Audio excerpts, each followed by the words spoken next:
오늘 게임은 사실 본머스는 잘했고 토트넘은 못했습니다. 본머스가 원하는 방식의 토트넘이 좀 말려 들어갔다라고 얘기를 해야 될 것 같고, 토트넘은 자신들이 하고 싶어하는 축구를 하지 못했다. 본머스가 강한 전방 압박으로 몰아붙일 때 토트넘은 그것들을 빠져나가지 못했고, 반면에 토트넘이 본머스를 압박하는 상황은 많이 나오지 않았다. 일단 저는 오늘 토트넘이 맨체스터 시티전에서 잘했던 거, 팔리냐와 벤탄쿠르 이런 선수들을 경합에 참여시키는 거라고 생각을 했거든요.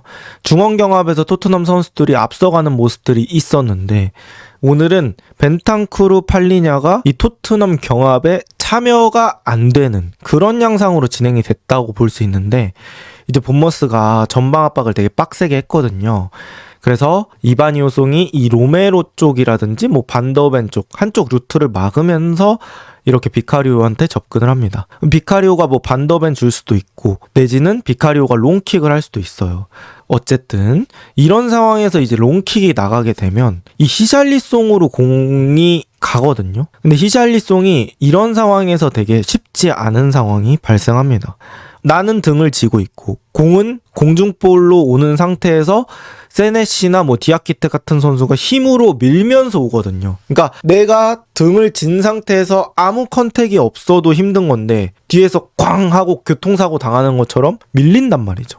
그러면 히샬리송이 여기서 온전하게 처리할 수 없어요. 그래서 안정적으로 볼을 처리할 수 없기 때문에 이 떨어지는 세컨볼 싸움에 뭐 사르, 쿠두스, 벤탄쿠르, 팔리냐 이런 선수들이 같이 싸워줘야 되거든요. 근데 토트넘은 그게 안 됐다.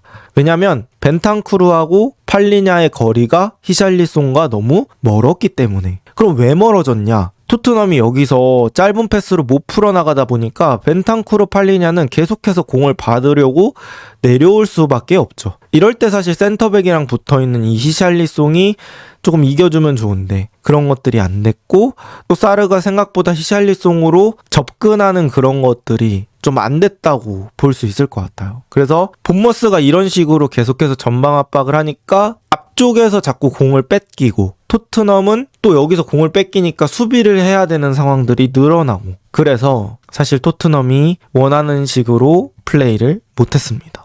그래서 저런 것들에서 토트넘이 맨시티전에서 보여줬던 그런 장점들이 많이 죽었다라고 표현할 수 있을 것 같아요. 그 다음에 저는 이제 히샬리송의 등딱 능력을 좀 얘기하고 싶거든요.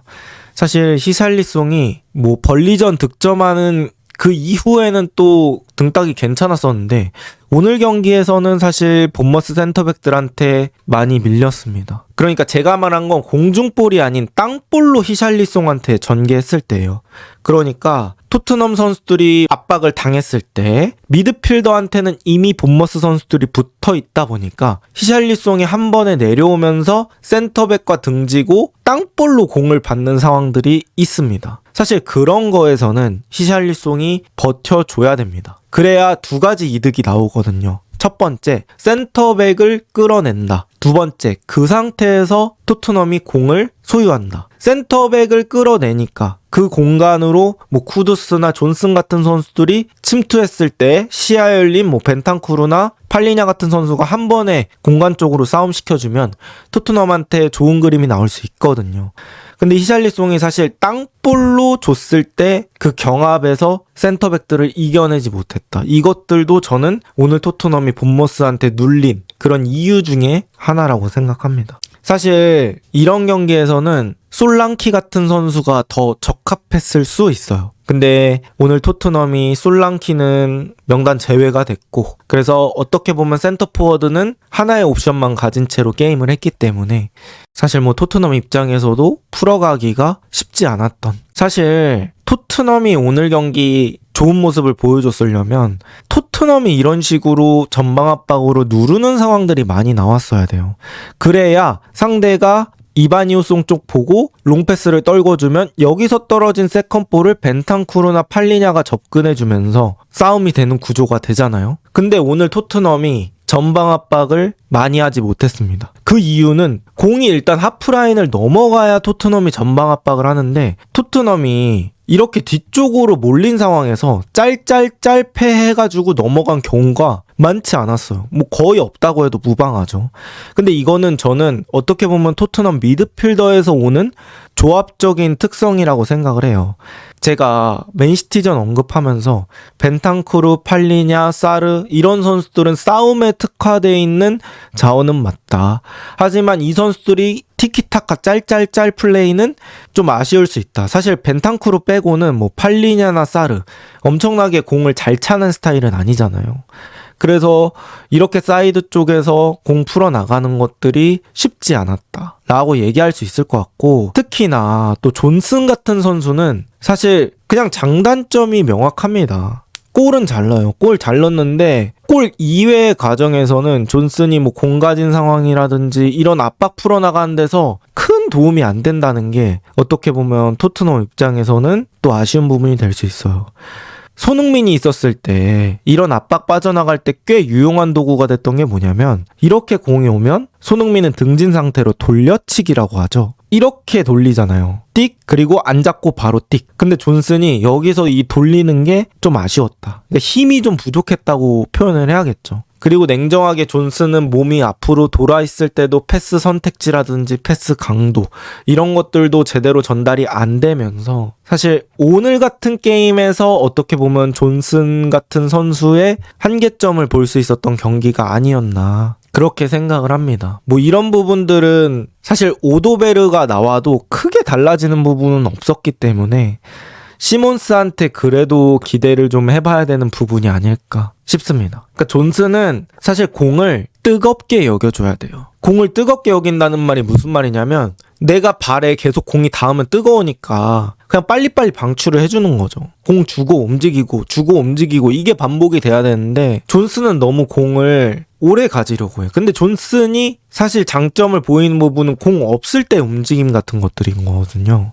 근데 어떻게 보면 존슨이 오늘 공 가진 상황에서는 좀 아쉬운 모습들이 많았다, 이렇게 얘기를 할 수 있을 것 같고, 그 다음에 오늘 토트넘이 어떻게 보면 저는 이런 상황에서 프랭크 감독의 대처라든지 토트넘의 대처를 좀 보고 싶긴 했어요. 지금 토트넘이 여태까지 치러왔던 리그 2게임은 토트넘이 먼저 실점을 하지 않은 것에 더해서 선제골을 다 넣고 게임을 했잖아요. 그러면 토트넘의 그 단단해지기라고 해야 되나? 뒤쪽에서 끈적하게 버티는 게 효과가 있을 수 있죠. 그러니까 토트넘이 선제골 넣고 뒤에서 버티는 거니까 시간은 토트넘 편이 되는 거고, 그럼 상대방의 라인을 오히려 더 끌어올릴 수 있게 되는 요인이 되는 거고, 토트넘이 그 끌어올린 라인을 맛있게 이용할 수 있는 거잖아요. 근데 오늘은 토트넘이 5분 만에 선제골을 먹혀버렸죠. 그럼 이 상황에서는 토트넘이 자신들이 잘하는 그 플랜 A로 가는 게 또 쉽지 않아지는 거예요. 내려앉아서 버티는 게 어떻게 보면 시간적으로는 낭비가 되는 거잖아요. 시간을 태우는 게 아니라. 이런 상황에서 프랭크 감독이 어떻게 변화를 줄까 싶었는데, 오늘 토트넘이 냉정하게 본머스의 그 전방 압박 템포를 감당해내지 못했다. 뭐 막판에는 로메로 계속 박스 안에 넣어놓고 뒤쪽에 벤탄쿠르 반더벤 냅두면서 그래도 좀 변화를 줘보려고 했던 것 같은데 결과적으로는 실패가 됐고요. 그 다음에 토트넘의 왼쪽 라인이 냉정하게 오른쪽만큼 퀄리티를 따라가주지 못한다고 해야 될까요? 왼쪽에서 올라오는 크로스가 다 길었던 그런 상황들이 좀 많았던 것 같아요. 스펜스가 올리는 것도 그렇고, 뭐 존슨이나 오도베르 같은 선수들도 크로스 좀 아쉬웠고, 그래서 시몬스가 오면 좀 달라지려나? 왼쪽 라인이 너무 아쉬웠다, 이렇게 생각이 좀 들었고요. 그리고 쿠두스도 사실 오늘 경기 같은 경우에는 잘한 장면도 있지만 또 고쳐나가야 될 점도 있다고 저는 판단이 들었거든요. 쿠두스가 사실 1대1 돌파나 토트넘에서 버텨주고 공 지켜주고 이런 능력은 되게 좋은 거는 맞는데, 조금 더 동료를 활용하는 능력은 있어야 될 것 같다. 사실 쿠두스가 조금 더 고개를 들고 동료들이 움직였을 때 그런 것들을 조금 이용해주는 모습. 혼자 하는 것도 혼자 하는 건데, 혼자 하는 것도 동료를 이용해서 혼자 하면 또 다른 거잖아요. 내가 얘를 주는 척하면서 드리블하면 조금 더 효과적인 드리블이 될 수 있는데, 무언가 땅만 보는 듯한 그런 느낌이 저는 있다고 생각하고, 이게 말렸을 때 좀 나오는 습관 같아서 경기가 잘 안 풀릴 때도 쿠두스가 그런 것들을 해결해 나갈 수 있는 방법이 좀 필요할 것 같다. 그리고 오른발 크로스 퀄리티도 저는 좀 개선이 필요할 것 같다고 느꼈고요. 그리고 냉정하게 토트넘이 중거리 슈팅도 더 많이 때려줘야 됩니다. 사실 토트넘이 이 내려앉은 상황에서는 뭐 크로스 플레이를 주로 노리고 어떤 다이렉트한 공격들을 주로 노리는 것 같은데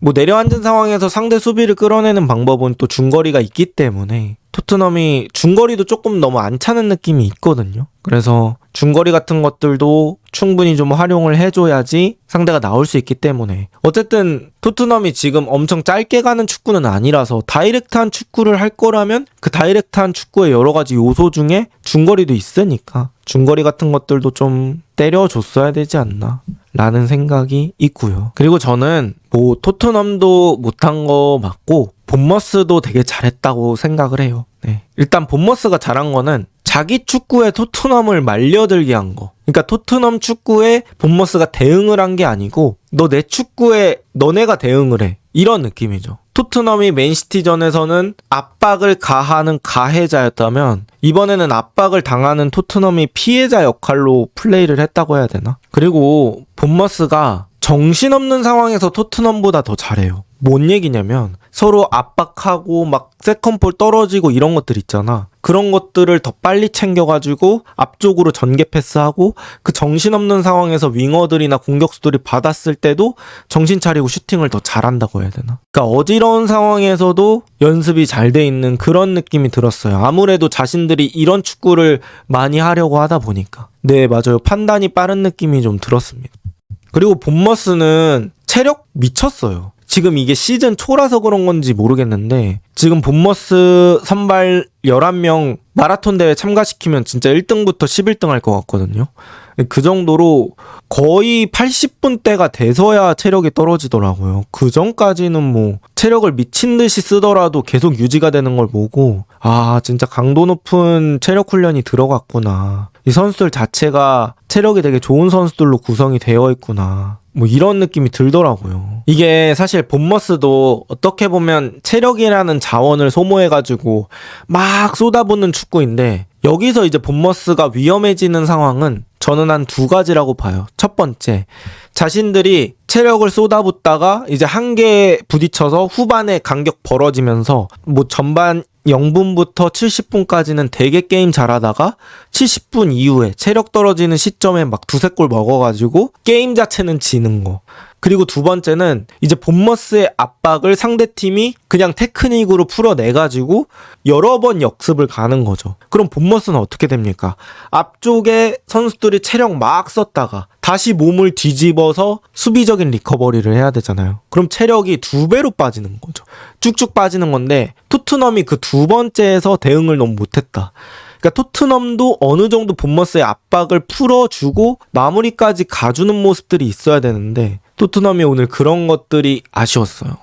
이거는 본머스도 잘했고 토트넘도 자기가 할 수 있는 것들을 못 해줬기 때문에 경기 양상을 어렵게 가져간 것도 있었죠. 그리고 선수 한 명씩 얘기해 보자면 비카리오는 오늘 진짜 할 거 다 했습니다. 사실 첫 번째 실점은 뭐 굴절이라서 어쩔 수 없다 치고 비카리오가 그래도 계속 막아주면서 한 점차 게임으로 끌고 가준 거거든요. 비카리오가 진짜 오늘 막을 건 진짜 다 막았어요. 특히 이게 바닥에 누우면서 막는 거 있잖아요. 그건 진짜 말이 안 된다고 생각하고 뭐 반응 속도 넘어갔던 것도 비카리오가 잘 버텨주면서 어떻게든 한 점차 게임 만들어줬는데 아쉬웠고 반더벤도 오늘 잘했습니다. 반더벤이 뒤쪽에서 커버 싹 다 해주고 그 다음에 반더벤이 끌고 나가는데 윙어들의 접근이 너무 없어요. 특히나 저는 오도베르한테 그 아쉬움을 좀 느꼈는데 반더벤이 줄 데가 없으니까 계속해서 위기를 무릅쓰고 앞쪽으로 공을 가지고 와주는데 오도베르는 자꾸 한 번에 받으려고 해. 근데 어느 정도는 오도베르가 한 번씩은 다시 내려와주면서 패스기를 만들어줘야 되는데 자꾸 기다리면서 받으려고 하다 보니까 본머스 수비가 튀어나오면서 그걸 끊어버리죠. 그래서 오도베르는 공이 배달이 안 된 상황에서는 또 그런 것들이 좀 아쉽구나 라는 것들을 좀 느꼈던 게임입니다. 시먼스 들어오면 오늘보다는 나으려나요? 글쎄요. 어떻게 진행이 될지는 모르겠는데 오늘 게임 자체를 토트넘이 완전히 뭐 거의 압살당했다고 봐야 돼가지고 게임 결과까지 바뀔지는 모르겠네요. 어쨌든 존슨이나 오도베르보다는 소유는 더 잘할 것 같긴 하거든요. 근데 윙어에 설진 모르겠습니다. 공격형 미드필더에 설 수도 있다고 생각해요. 그래서 뭐 사르 자리에서 시몬스가 공 잡고 한 번에 뿌려주는 그런 것들을 기대해 볼 수는 있겠죠. 맞아요. 반대 전환도 있으면 너무 좋죠. 상대가 압박 한쪽으로 쭉 모였을 때 그냥 뒷공간에 때려 넣어줄 수 있는 그런 킥력을 가진 선수가 있으면 너무 좋은데, 그래도 그나마 그런 것들을 해줄 게 토트넘에선 로메로 포로인데, 오늘 오른쪽에서 나오는 그 롱볼의 퀄리티 이런 것들도 아쉬웠고, 또 토트넘 입장에서는 본머스를 시즌 초반에 만난 것도 좀 아쉽게 느껴질 수 있겠네요. 시즌 초반에 선수단 전체가 체력적으로 많이 갈리지 않은 상황이라 이런 전술 강도가 또 7, 80분까지 유지가 될 수 있다고 봤거든요. 또 교체도 적절했죠. 이라올라가 크리스티 10번 선수 들어와가지고 되게 영리하게 하잖아요. 다른 선수들은 막 정신 없어가지고 이 템포를 어떻게 하나 막 이러고 있는데, 크리스티 혼자서 무슨 그 절에 들어간 것처럼 딱 고요한 상태로 공 지키면서 막 토트넘 선수들 발 맞춰가지고 아웃시키고 파울 얻어내고 나중에 시간을 소모시키는데, 이 크리스티라는 선수가 또 이 짬바를 보여줬다, 이렇게 볼 수 있을 것 같아요. 그래서 오늘 토트넘이 해결해야 될 과제는 어떻게 선제골 먹혔을 때 대처를 할 건지, 본인들이 내려앉지 않아야 되는 상황에서는 어떤 식으로 플레이를 할 건지, 이런 것들을 좀 고민해 봐야 된다. 토트넘이 선제골 먹히는 상황에서도 정신 없는 상황에서 결국 본머스가 더 잘한 거죠. 경기 초반 5분은 되게 정신이 없는데 본머스는 딱 그 상황에서 에바니우송 튀어나오면서 패스 받고 바로 슈팅. 근데 스펜스는 정신 없는 상황에서 오프사이드 라인 못 맞추고 온사이드를 허용했잖아요. 그러니까 그 차이죠. 정신 없는 상황에서 본머스가 더 집중력이 좋았다.